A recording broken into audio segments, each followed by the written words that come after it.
we start this, dude, I never know when it's gonna go. I'm always afraid I'm gonna be like picking my nose or some shit when it comes on. It's unreal. You should just pick your nose anyway and just own Just it. make it a thing. That way nobody knows when I'm actually doing it or not.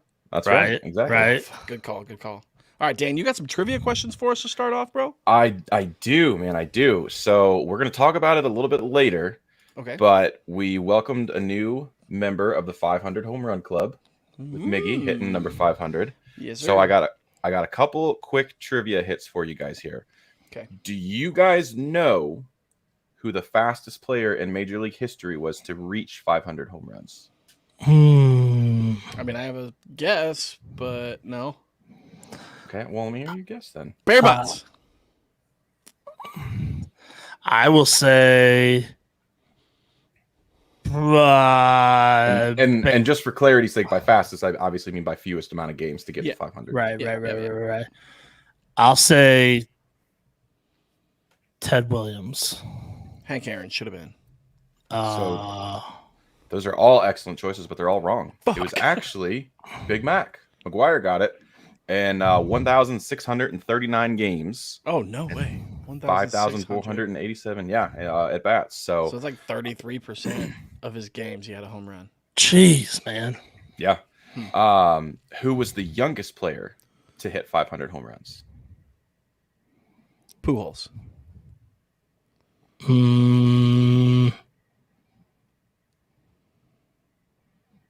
I don't know.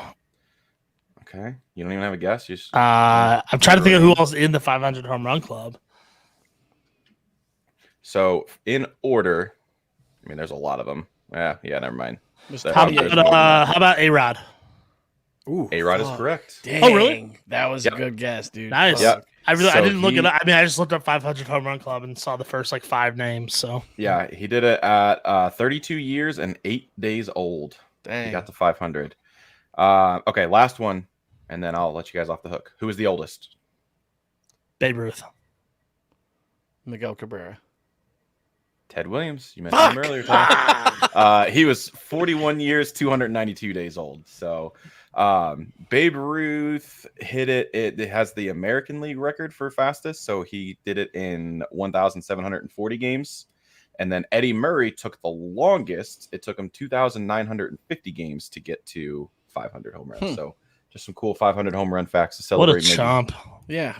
God. I could hit 500 home runs like in my sleep, dude. Unreal. In bunch the show. Bunch of slobs out here. All right, we'll start it.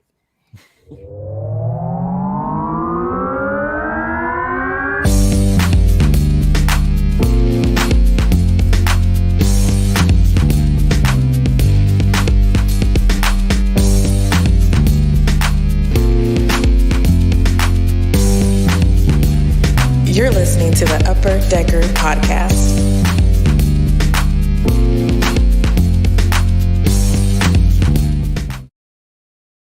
Hello. Welcome back. It's episode 78 of the Upper Decker Podcast. I'm your boy Ty. I'm your boy Tone. And I'm your boy Dan. And the boys are back in town, baby. All right, so you guys may remember 2 episodes ago, I did the year 1976 because our numbers are dwindling out here. Right. Sure. So I'm going to do the same thing for 78 because there were fucking 5 people that wore number 78 ever. So we're going to look at the year 1978 and just hit on a couple of things that happened that year, okay?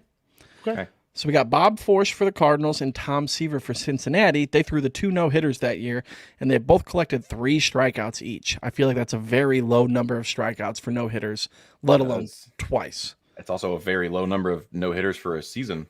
Well, yeah, now that we're seeing the shit that we see now. Right. Also in 1978, Ron Guidry of the Yankees, he was the 1978 Cy Young Award winner. He set the record for most strikeouts in a game with 18 that year. He also tied the record for most shutouts by a lefty in a season with 9, and he tied Babe Ruth's record that stood since 1916.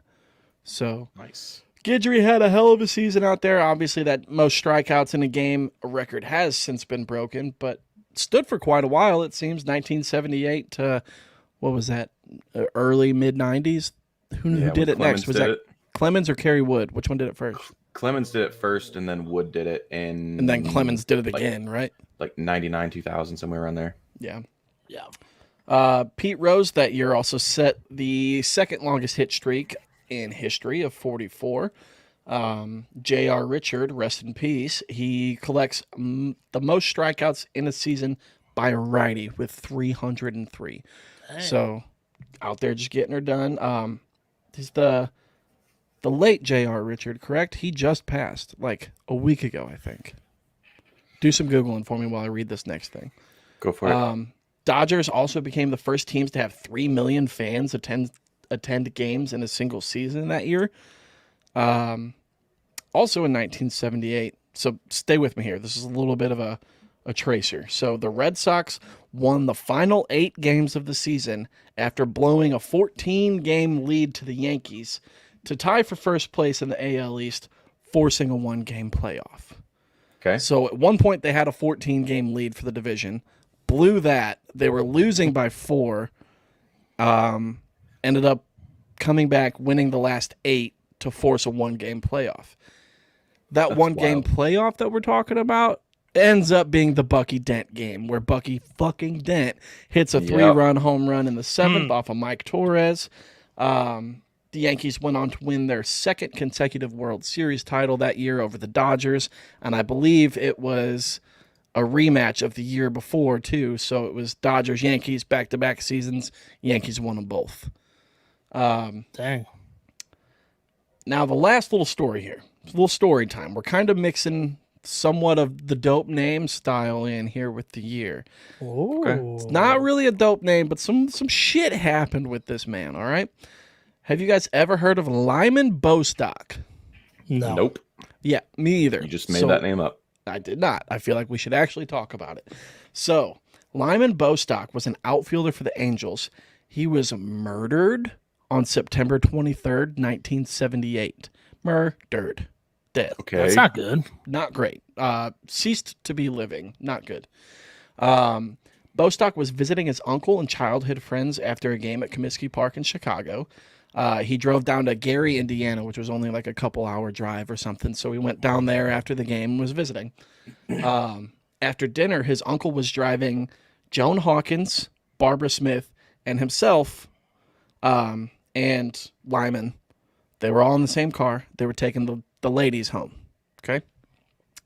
So, Barbara, the girl in the passenger seat, that doesn't even fucking matter. Whatever. Start over. The one girl had been living with Hawkins for a while since she estranged from her husband. Her husband saw them all get into this car together and was like, "Oh shit, she's cheating on me. I know that we're not formally divorced yet. She's cheating though." So he pulled up alongside them at a stoplight and fired a shotgun into the back seat, killing Lyman and injuring Barbara, his wife, estranged wife, I suppose, at that point. Jesus. Yes. So Leonard, the shooter, was found not guilty by reason of insanity and spent a total of 21 months in psych wards / jail during his trial. So not even 2 years. Let's see. So 14 months of that he was in trial. 7 months he was in a psych ward. And then they deemed him no longer insane. And they were like, catch you on the flip, bro. Go have a good one. Don't kill anybody else. Right. So he went on living the rest of his life, and he died in 2010 in his little retirement home up in Indiana somewhere. Okay. So it actually ended up changing a law in Indiana to where you could now be like held guilty after, or you can be guilty even though you're insane. Like this changed all of that. Wow. Yeah. So just a little bit more about Lyman, some good stuff to kind of round it out here. After the 1977 season, Lyman signed a 6-year, $2.3 million contract with the Angels after spending 3 years with the Twins. He was teammates with guys like Rod Carew and shit like that. They spoke very highly of him after he passed. Bostock immediately donated $10,000 of that to his native church in Birmingham, Alabama, to rebuild its Sunday school. Signed the contract, donated $10,000 right off the rip. That's awesome. And then after hitting 150 in April of 1978, he tried to return his monthly salary to the Angels because he hadn't earned it. The team Wow. yeah. The team refused, so he donated that month's salary to charity. Just fucking cool guy, man. Sounds like an Yeah. awesome human being. You shouldn't have gotten shot in the head with a shotgun. Yeah, no shit. And then by the time he passed, he was batting 296, 362, 379, 740, and 147 games with the Angels before that fateful night. So turned his year around. He was actually like known as one of like the top tier prospects, like not prospects, free agents, like the Yankees and the White Sox, Reds, all kinds of teams had like a bidding war over him, and the Angels were the ones that won. Wild. And then all that happened. So shit, crazy, huh? Well, that's neato. Yeah, old Lyman Bostock, boys. Sheesh. Bostock. Going back to the 20 strikeout things. So Clemens did it in 86 and 96. Okay. So he did do it twice. And Yep. then Kerry Wood did it in 98. Okay. Randy Johnson did it in 01. And then Scherzer did it in 16. Got it. Oh, and to follow up on J.R. Richard, he did pass on August 4th of this Gotcha. year. Yep. He was 71, passed in Houston, Texas. Sounds about right. I thought so. Well, thank you, boys, for touching up on that for me. Tone, you got birthdays for you boys? I do have some birthdays. We are going to start out with Brett Gardner. He is 38 this week. He is playing in his 14th Major League Baseball season, all with the New York Yankees. Kind of seems like he could be done after the season. There's a team option for next year, but I'd kind of be surprised if they use it after some of the moves they've made. Mm-hmm. He's an interesting player. I kind of forget how quick he used to be. Yeah. He led the league in stolen bases in 2011 at 49. He was hurt most of the next year and then was really never the same speed wise. I think he capped out at like 24, in a season after that. And then it just kind of steadily declined each year. Fun fact, on September 21st, 2014, he hit the 15,000th home run in Yankee history. Oh, wow. Nice. Making them the first franchise to reach that total. Pretty cool. It was really cool. Do you guys remember his goofy injury in 2019 when he slammed his helmet against the wall and it came back and busted him in the face? Yeah. Yes, I do. Yeah, he ended up remember getting that. 6 stitches for that.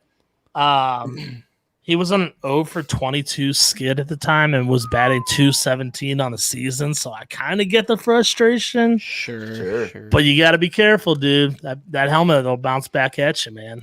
He's probably just mad that his PBS show ratings wasn't getting as high as it normally did. I know. Fucking Caillou old ass looking Caillou, dude. Shit.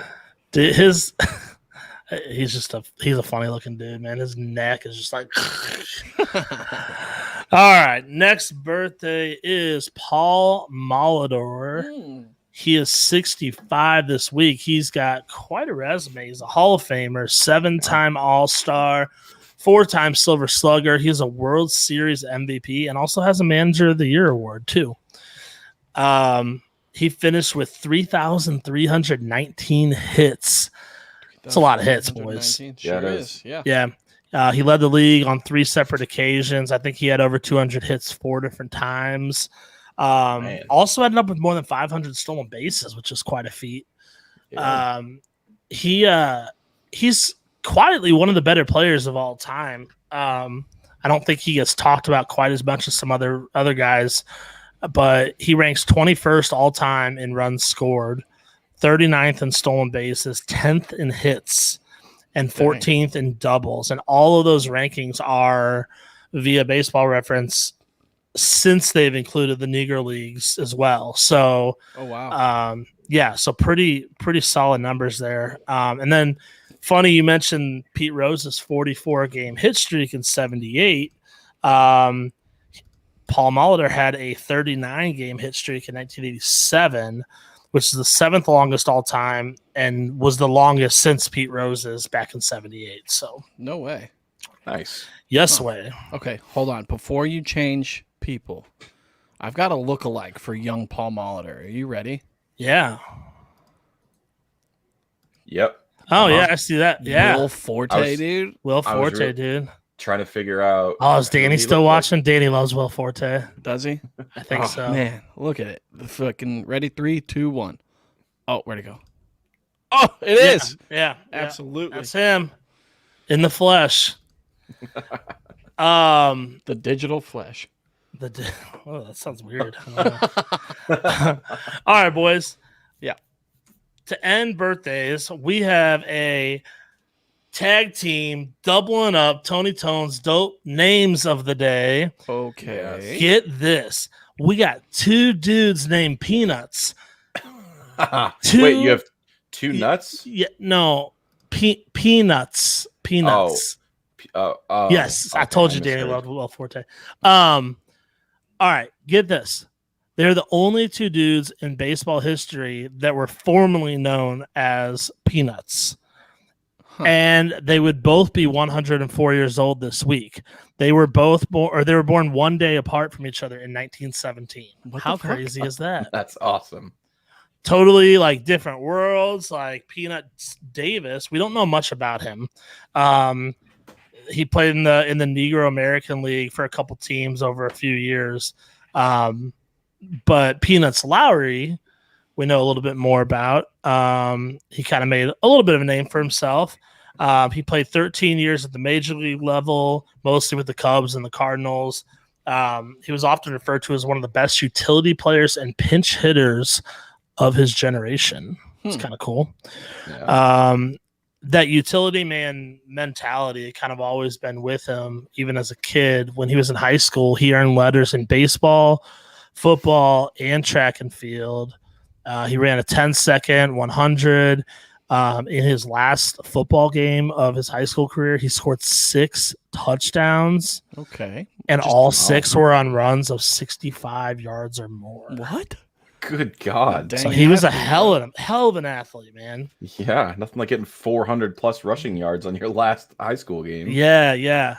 I thought you guys would like this. When he first signed with the Cubs, he was sent to their Class B league to play for the Moline Plowboys.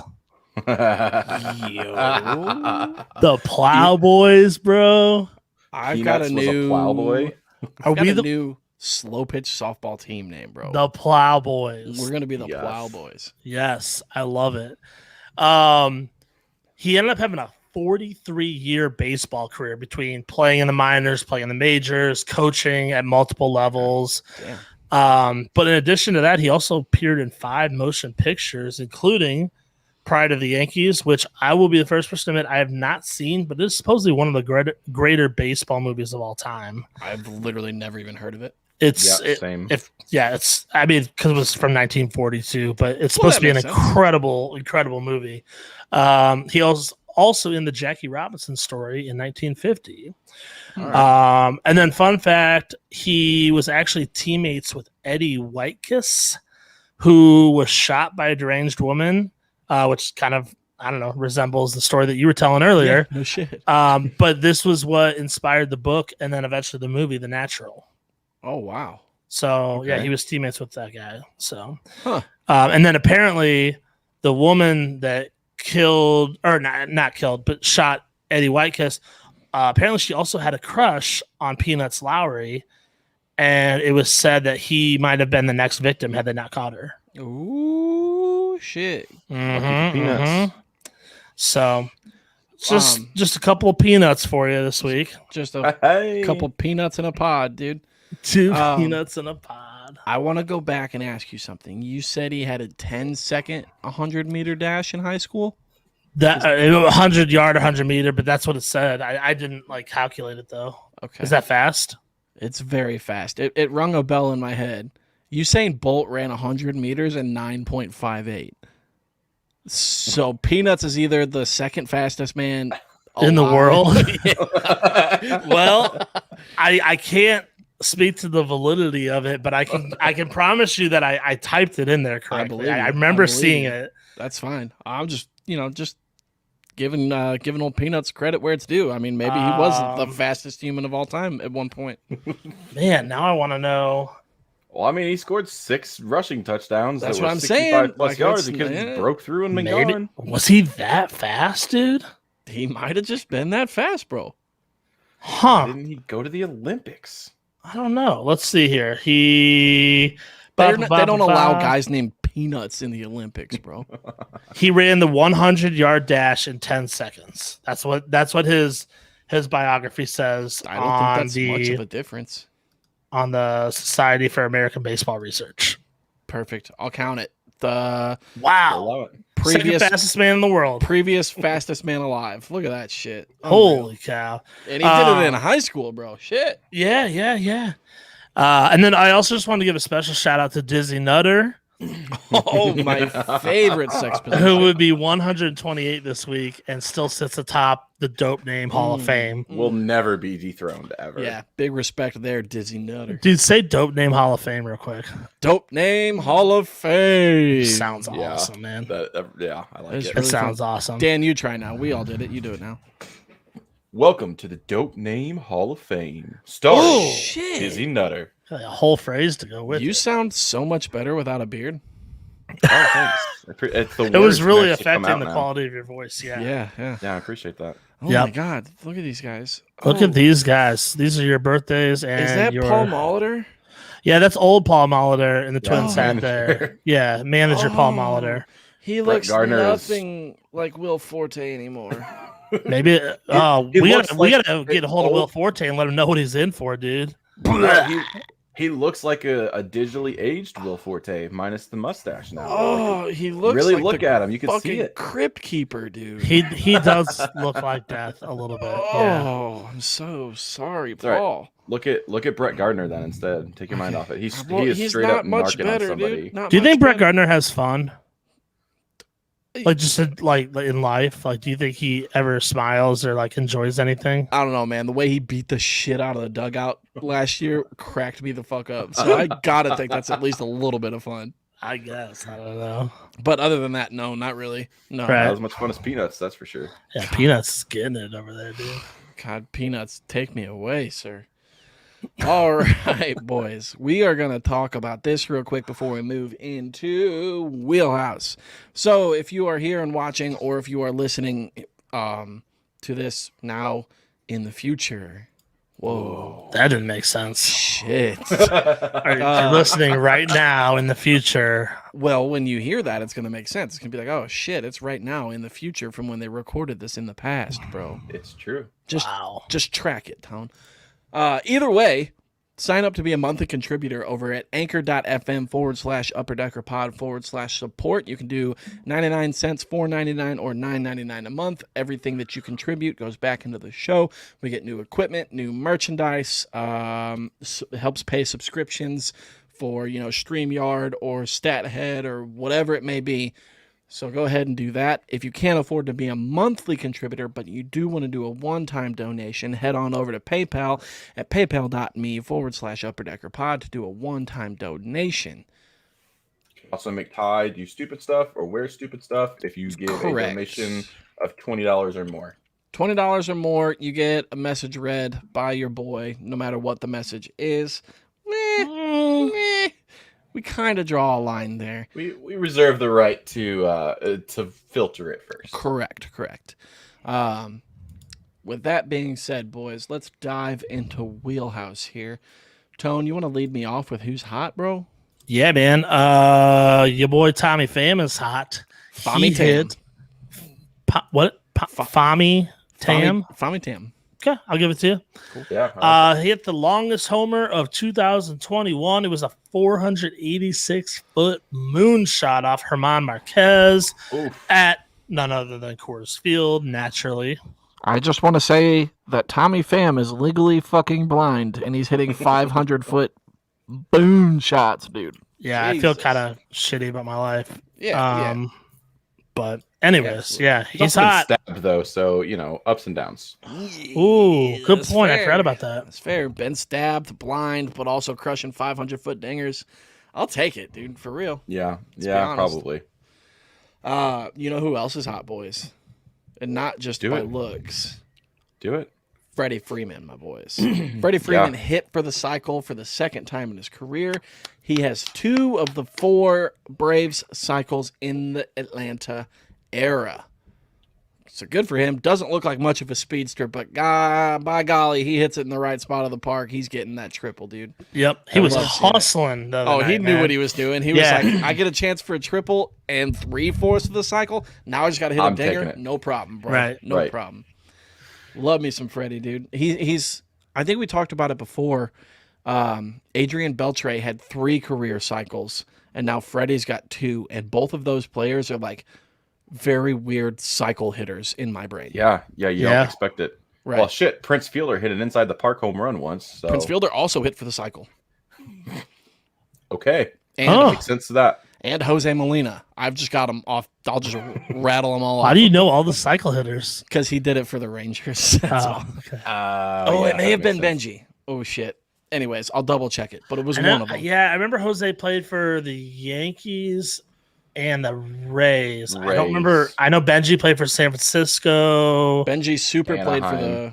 Rangers. Rangers. He, Okay. Yeah. He was. I know he was. He was on the Angels at World one Series point. team in 2010.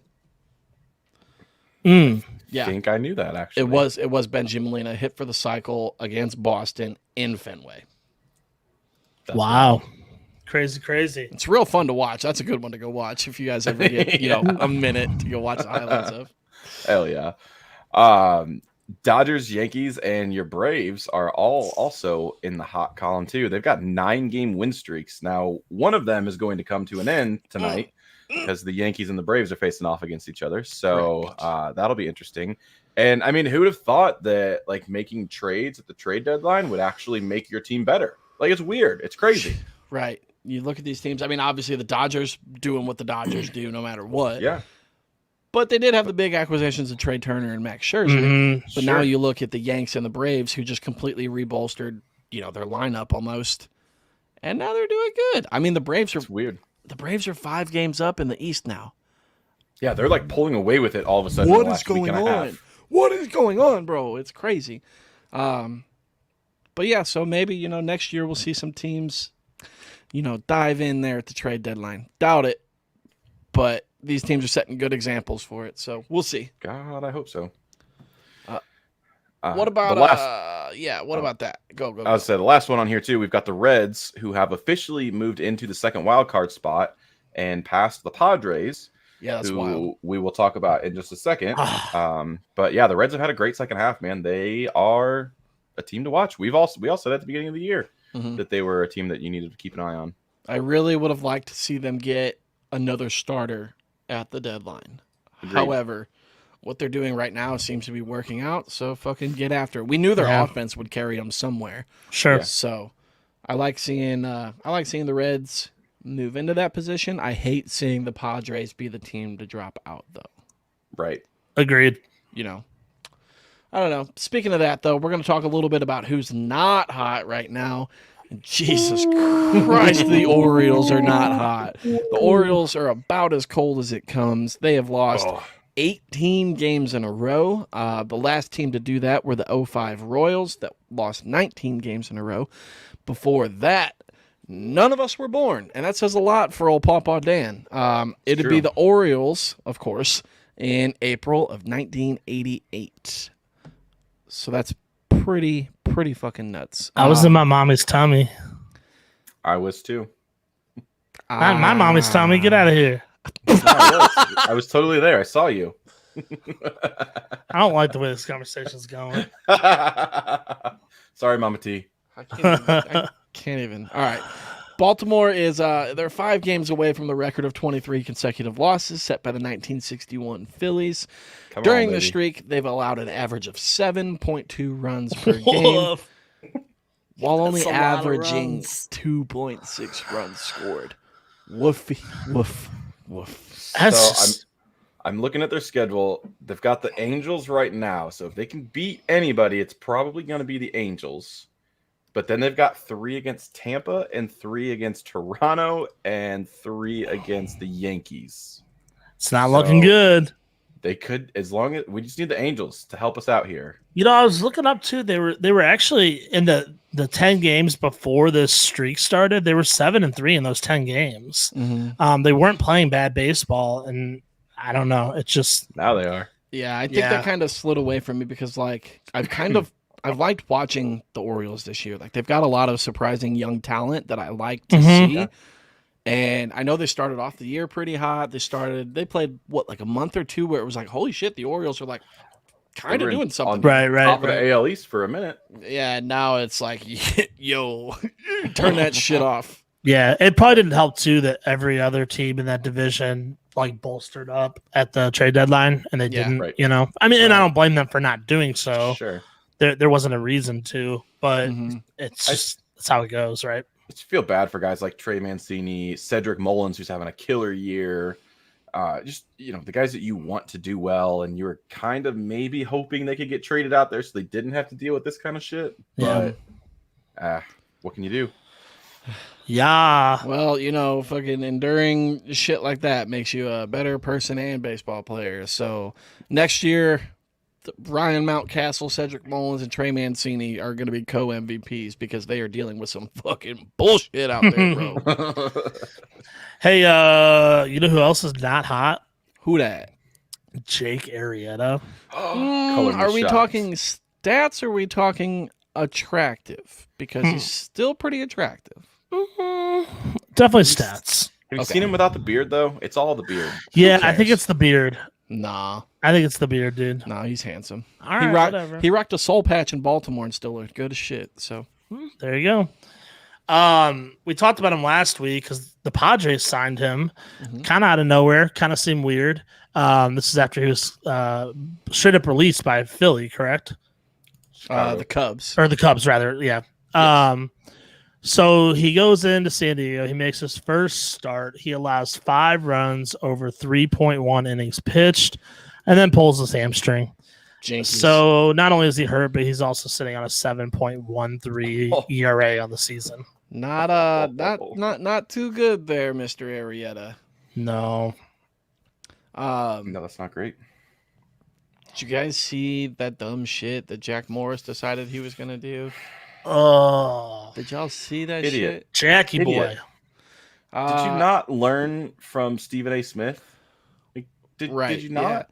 Yeah, at this point, just don't even say nothing bad about Ohtani at all. No. The internet will destroy you if you Right. talk bad about that man. He mocked Shohei with a Japanese accent. I know that Ohtani came out and was like, I wasn't offended, like no big deal. But at the same time, know your audience, Mr. Morris. It's not fucking 1980 anymore, dude. You got to cool your jets on some of this shit. Right. Regardless of how offensive or not it was, I mean, it was just so unprofessional. Yeah, like, it's just out of place. it's just Yeah. no point.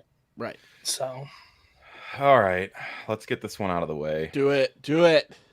So we mentioned before the Reds were hot because they jumped into a playoff spot at the expense of the Padres. The Padres have had a rough second half, boys. Yeah. So since the trade deadline, they are 15-18 and have, as we mentioned, officially fallen out of the playoff position. They have a +5 run differential over that span. Woof. But if you take the first series away against the Nationals, where they scored 24 runs in the first game and then like 10-8, they're actually -16. Oh, so they just had 2 big boy games to keep them in the positive. Right. Nice. Love Yeah, that. exactly. So yeah, it's real ugly. They've got some injuries. Obviously, they got Darvish on the IL, who's having not actually as great of a year as I thought he was. Correct. But still, you lose a guy like that, and you have to go and sign a Jake Arrieta. Mhm. You don't even fucking have to. Call up Mackenzie Gore. What the fuck? Right. They're without Lamet the rest of the year. They've been without Adrian Morejon all year. They should, in theory, have the depth to survive this. They just haven't been smart about it.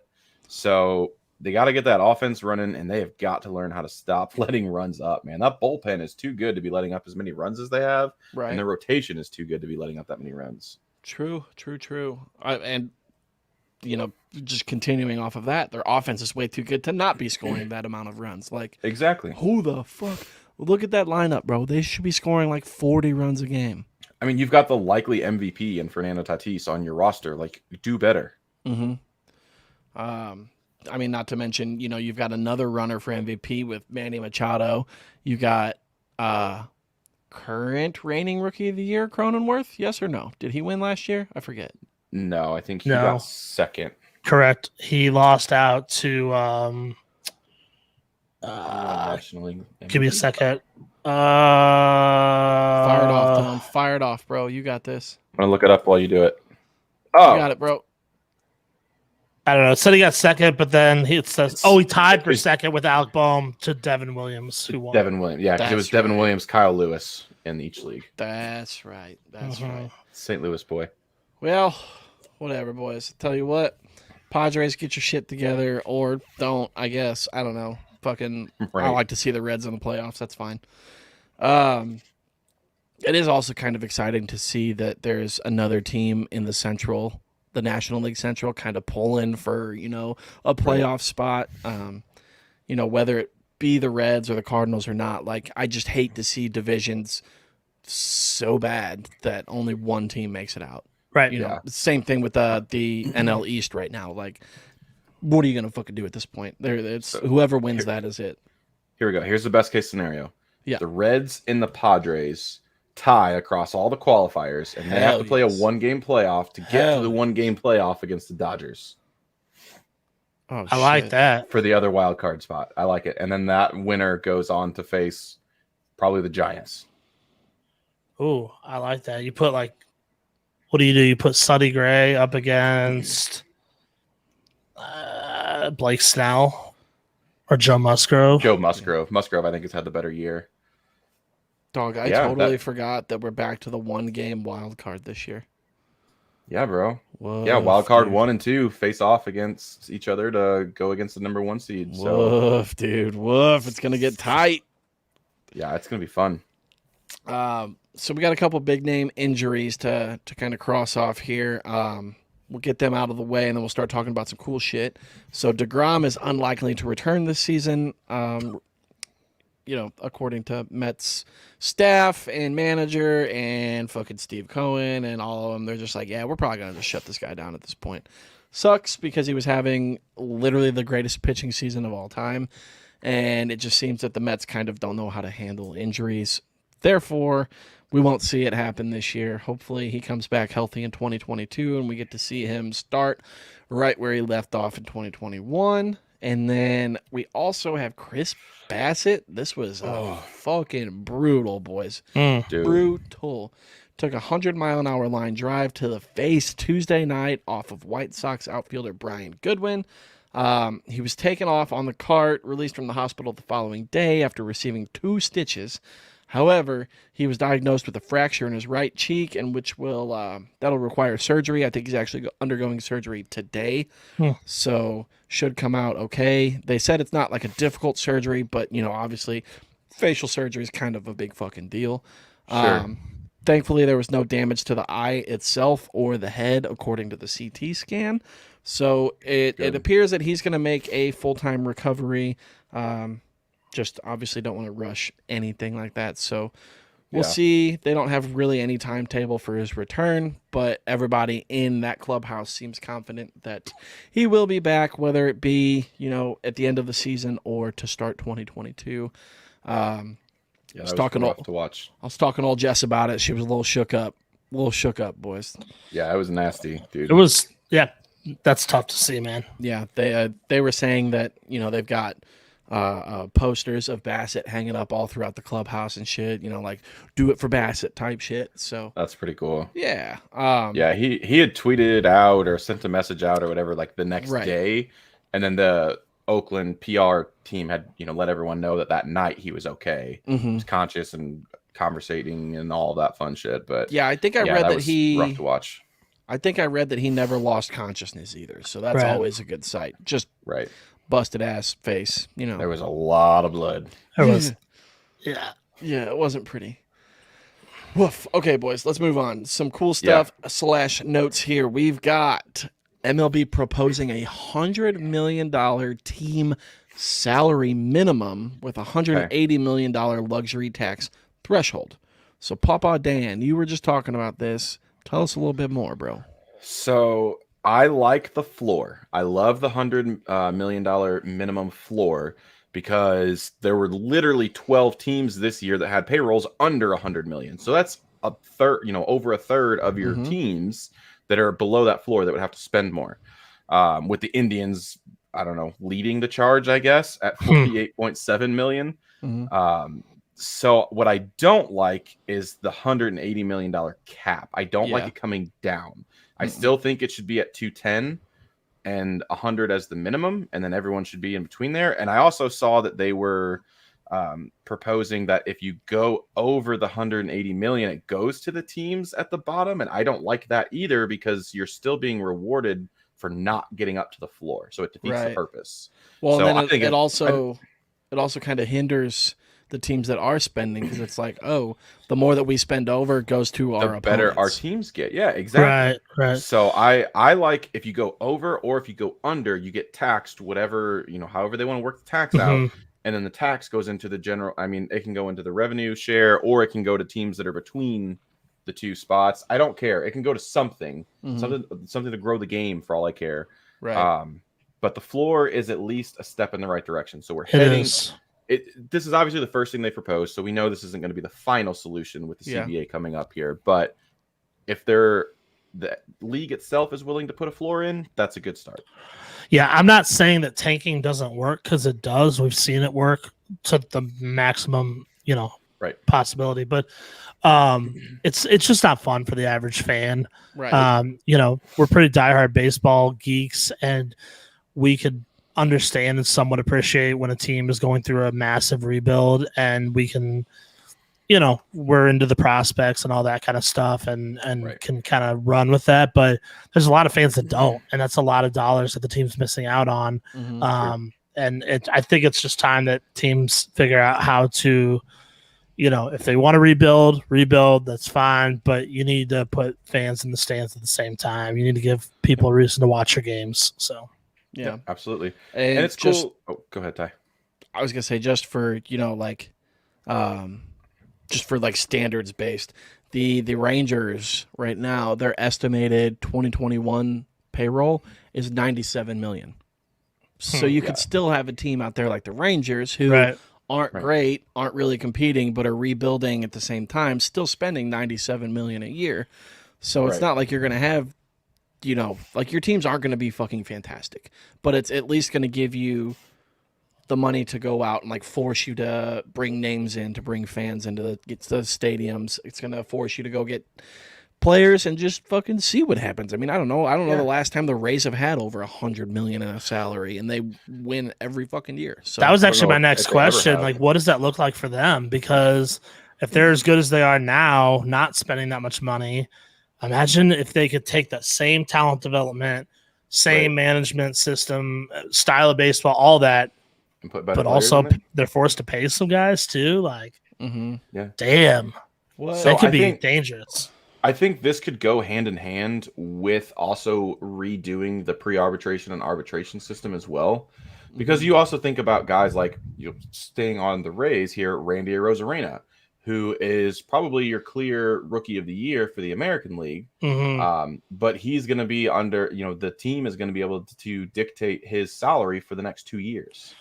So they can literally pay him the minimum and get away with it. But, if you get away, maybe pre-arb changes to where it's just 1 year, and then you get arbitration for the next 4, and then they go to free agency or something like that. That would help bring up. So we're talking about bringing up the floor of the team's overall payroll, but that would help bring up the floor of the bottom tier guys, like how much they're getting paid. Because if you don't do something like that, then you're just talking about Mike Trout getting a $600 million contract instead of 4 or whatever, and exactly.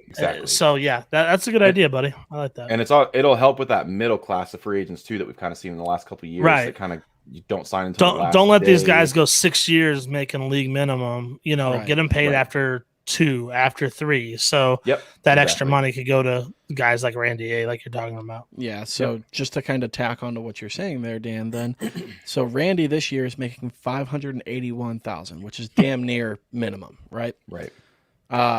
If this was his only year of rookie eligibility or pre-arb or whatever, then next year the Rays can use any bit of their $29 million left in the minimum salary that they have to use to pay this man for the next 3 years, 4 years, or whatever. Yep. And it helps bring up that younger talent again, like Wander Franco, because they're going to have to end up paying him in a couple years.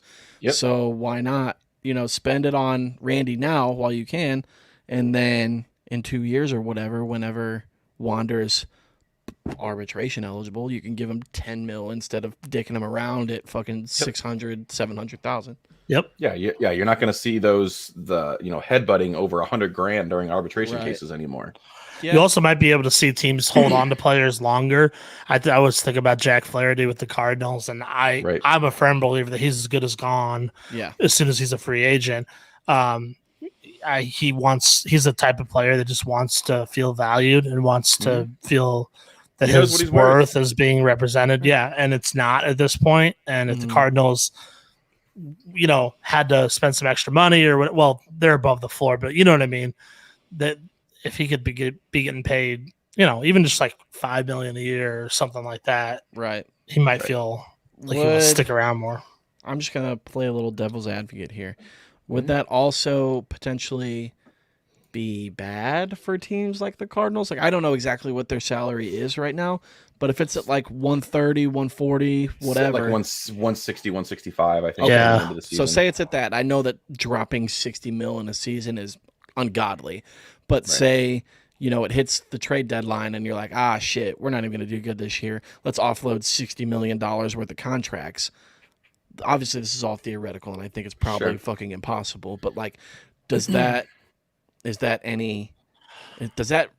rub you the wrong way? I guess is really what I'm trying to say. At all. I mean, you could, but it's no different than what's happening right now for teams that are unloading people. Sure. And if you want to talk about like teams being less willing to trade because they're at the floor, look at the NHL. They've had a floor and a cap for years, but you still see players get dumped at the trade deadline because the team isn't going to do as well. Now, you may not see at the level of what the Nationals and the Cubs just did. Right. Just, in order to stay above that threshold, but you're still going to see Chris Bryant go. You're still going to see Max Scherzer go. Like, you're still going to see big names changing hands.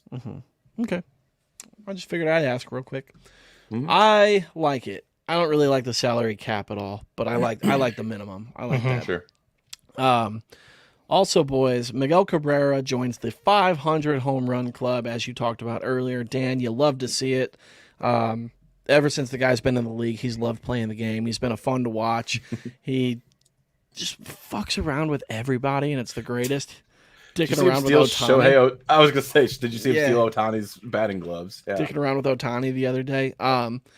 Miggy is the 6th foreign-born player to hit 500, and he's actually the first from Venezuela. So, repping the old home country very well, Miggy.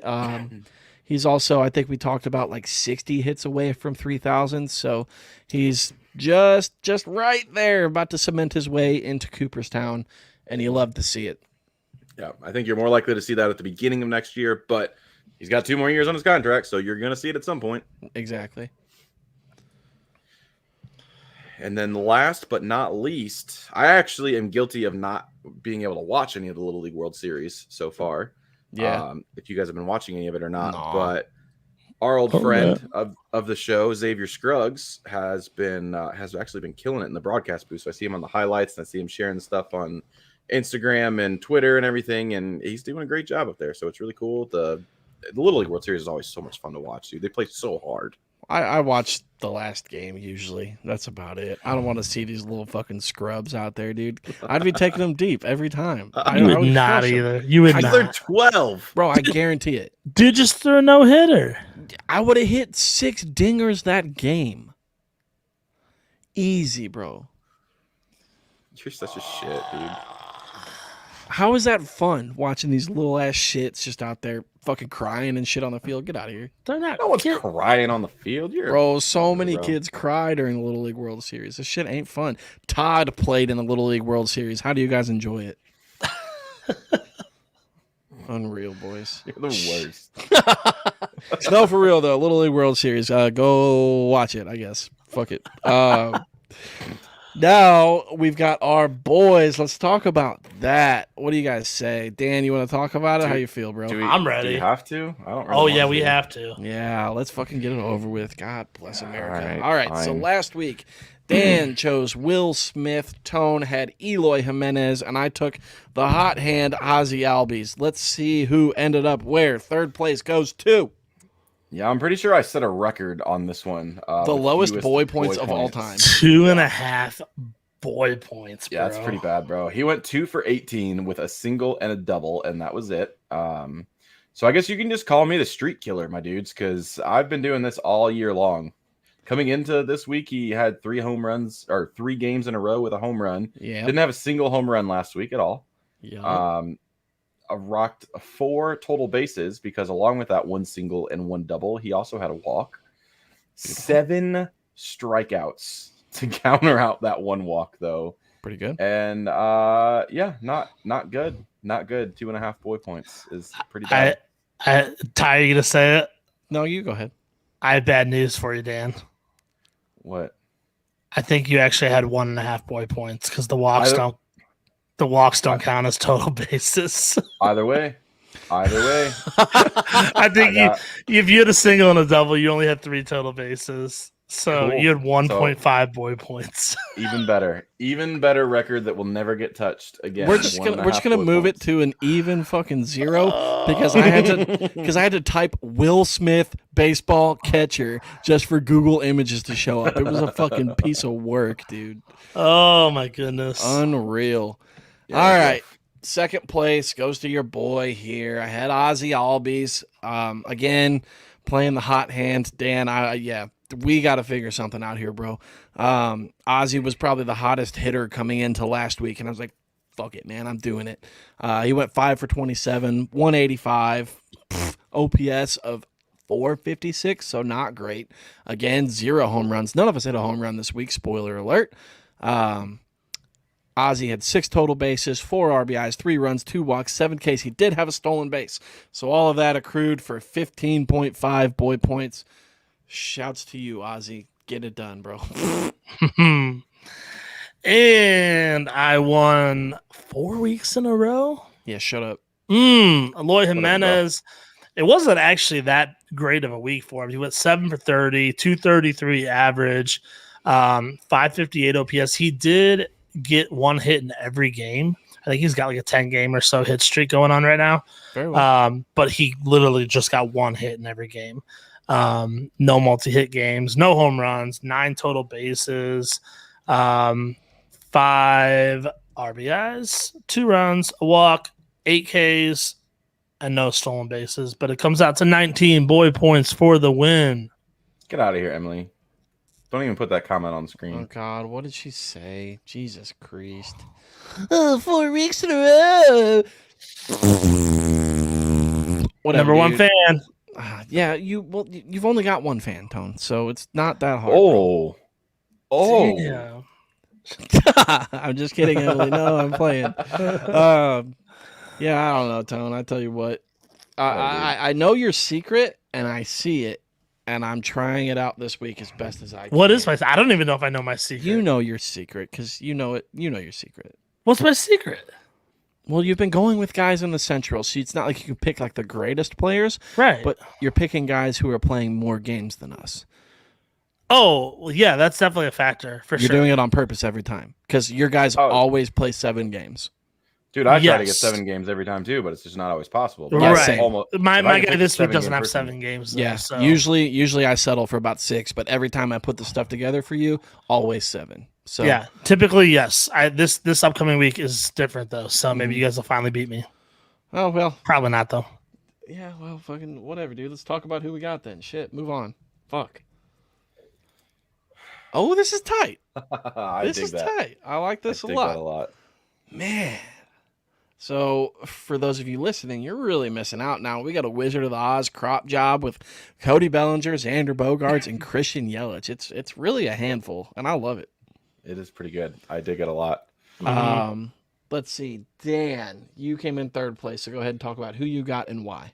Yeah, so I rolled the East. So I went with Xander Bogaerts. I was a little bit shocked that he actually hadn't been picked yet. Mhm. So I was also pleasantly surprised. He did play earlier today against Texas, where he recorded 1 hit, and I did get this pick in before he played for the Yes, you record.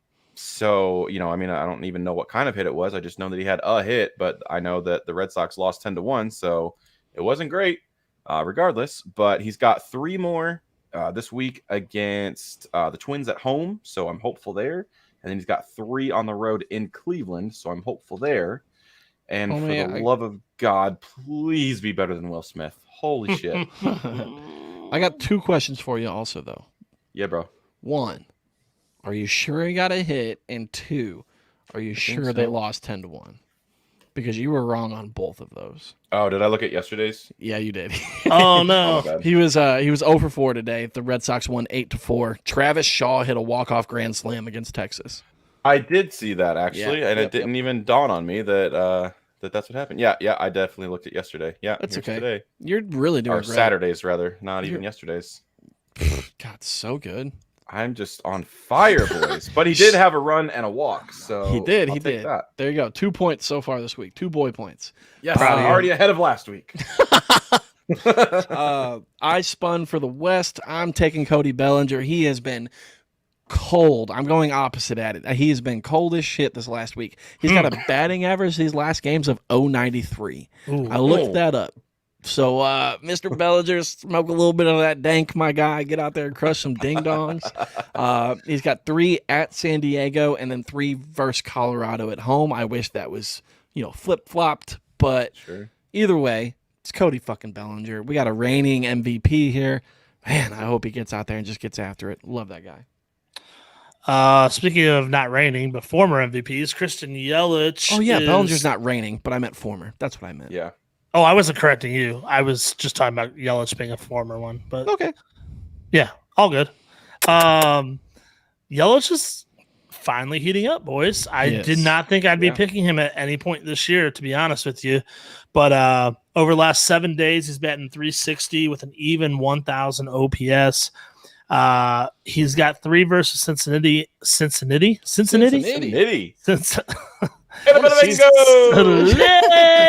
Bingo. 3 versus Cincinnati and 3 games at Minnesota.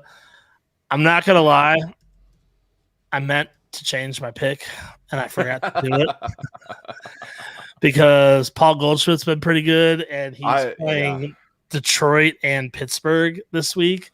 Oh, So I'm a little upset, but you know what? I'm just rolling with it. It's in ink. We got our Wizard of Oz picture. I might kick myself at the end of the week, but He's I'm also going got with a 11-game hit streak going right now, I think. something like that. well, good job, Tone. Real quick before we spin for next week's or the following week's boys. Yeah. I want to talk about Yelich real quick because I did start looking this up the other day, and it's pretty fucking brutal just how bad he's been these last 2 years. Yeah. So 2018 to 2019 were his 2 All-Star years where he won MVP in 18 and was runner-up in 19. Okay? Mhm. Those 2 years combined, he hit 327, 415. He slugged 631 for an OPS of 1.046. He had a total of 80 home runs, 52 stolen bases, 63 doubles, just fucking ripping it, Sure. Crazy. And those Crazy. weren't even completely full seasons. Right. You know what I Right. mean? Yeah, He played 147 and 130. Exactly. And now going back to the last 2 years, 2020 obviously being short, and then 2021, he was also injured for a little while and just hasn't really been the Yelich that we have gotten used to. In those 140 games these past 2 years, he's batting .229. His OPS is .770. He's hit a total of 20 home runs, stole 12 bags, 19 doubles. I mean, he's just out of it, man. Yeah. So I wanted to blame last year on the fact that they cracked down Same. on the video stuff, right? Same. Thinking like, hey, he's a guy who really used it in game, but it's back this year. And I pointed to him and JD Martinez as 2 guys to look out for. mhm. And JD's done well, but Yelly not so much. Yeah, it's brutal. So I hope at some point old boy turns it around, and I'm sure he will. He's got the potential to. We've already seen it. So Sure. just do it. Just do it, Yelly. right. All right, we're going to spin for next week. I've got the wheel going right now for our first choice. Jesus Christ, I swear I spun it like 6 times. Make sure you didn't go first, Tone, but It's okay. it did it anyways. All good. Yep. Now, I like it. the next runner up between me and Dan is Mr. Dan. You came up second. So, with that being said, we'll go back to our divisions here. And spin the wheel there. We spin it, we spin it, we spin it, we spin it, we spin it, we spin it, we spin it. There you go, Tone. There you go, buddy. Oh, I got the East. Okay. You got the NL East. All right. I will take Central. Okay, I can pretty much guarantee you that I know who I'm going to pick. Woo! God, I don't know how I've been scaving the old fucking Central, but still can't buy a win. I don't fucking know. Whatever. Thanks for listening, guys. I want to appreciate all y'all. Want to thank you guys for coming out. It's been a fun one here, episode 78 of the Upper Decker Podcast. If you want to tell us what you think about the show, whether the live show or the audio show, whatever, go over to Twitter, Facebook, YouTube. We're all there at Upper Decker Podcast or Upper Decker Pod. Just search it. You'll find us. Let us know what you think about the show. You can also tune in to the live streams on Facebook, Twitter, and YouTube at those social media platforms. The handle, again, is either Upper Decker Pod or Upper Decker Podcast on all of them. Search it, and you'll find us. Tone, if they just want to listen to us, where do they do that at? You don't, because we're so good looking that you should just watch us. But Literally the most handsome of all time. Facts. if you have to just listen to us and you can't watch, we are available on pretty much every major streaming platform: Spotify, Apple, Google Podcast, all that stuff. Just search for Upper Decker Podcast. If you are listening through any of those, leave us a review or a rating, whatever that platform allows you to do. Just helps us get our name out there a little bit more. And if you want to help us in other ways, we will take your money, and Dan will tell you how to do that. You damn right we will. You can Hell sign yeah. up to be a monthly contributor at anchor.fm/Upper Decker Pod /support. Like Ty mentioned earlier, you can sign up for amounts of 99 cents, $4.99, or $9.99 every single month. If you, for whatever reason, cannot sign up to be a monthly contributor, we can still take your money in a one-time donation over at paypal.me/Upper Decker Pod. You can do any amount that you want there. Remember, anything $20 and over, you can get Ty to do something dumb, as long as we say that it's not going to get us pulled off of all of our streaming platforms. Yeah, he's going to be pretty down to do it. So Yeah, I'm trying to not get canceled before we get started, baby. Exactly. We appreciate anything that you guys can do, because as we mentioned earlier, it all goes back into the show, whether it be mics, equipment, software. We're updating the website pretty much every single week right now. That is upperdeckerpod.com. Head on over there. Go ahead. Sorry. Head on over there. You can see all of the merch, and you can also see all of our most recent episode of Upper Decker at the very front page. Sick. And that's actually what I was going to say, too. If, just donating to a monthly subscription or just sending us money through PayPal isn't good enough for you, hey, tell you what, go buy a t-shirt and a hat for $40. Let us get a little bit of profit from there. That also goes back into the show. It's the same thing. So you end up with some merch. You're showing off our merch. Other people are seeing it. It's helping us get noticed more. It's also putting us in a little bit of a better financial standpoint to help the show. And it's just kind of getting us known a little better. And you get to fucking wear some sick shit. You know? Hell yeah. Get to wear some sick shit. To get my stuff in. I know, man. So go ahead. You know what? Just go follow us on our socials again. All of them at Upper Decker Pod. Go check out the website. It's pretty dirty. Old Pawpaw Dan put that all together. It looks fucking amazing. Not like a dirty website, but it's like fucking sick, dude. Right. If it draws people to it, I'll make it dirty. Make it fucking dirty, dude. And that's upperdeckerpod.com. Thank you guys for tuning in to episode 78 of the Upper Decker Podcast. Ooh. Next week will be 79, of course, because that's how chronologically it goes. Sorry. Did that sound good? That sounded great. You're doing such a good job. I'm tired. You're a professional podcaster. You did awesome. Whee!